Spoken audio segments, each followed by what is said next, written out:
حداقل 300 کیلومتری.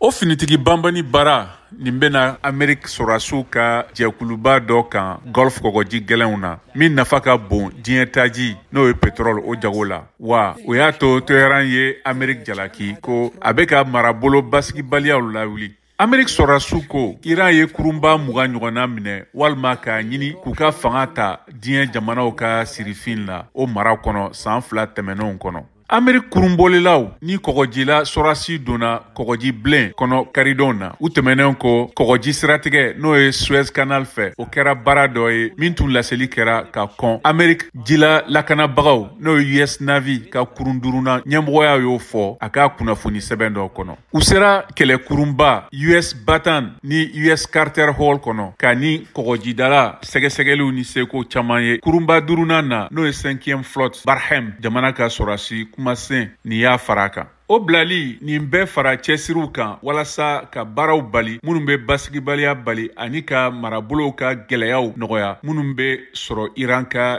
jagokɛlaw ka kurun tɔrɔli nu minɛnin fɛ. O ye kurunduruna ka kumalasela ka fɔta ye AFP ma commandant Tim Hawkins. Kunnafoni sɛbɛn lajɛ dɔ la tɛnɛndon Iran jamana minisiriso kumalasela Nasser Kanani y'a jira ko Amerik jamana ka ciden bɛ Washington nafa dɔrɔn de kɛ. Amerik fanga ka sorasi ka kɛli o mara kɔnɔ o ma lakana dabɔ abada u ka nafa ni mara nin kɔnɔ o y'u wajibiya tuma bɛɛ ka basigibaliya ni lakanabaliyaw lawuli a y'o fɔ kunnafonidilaw ye. به برجام اطمینان حاصل بکنه طبیعتاً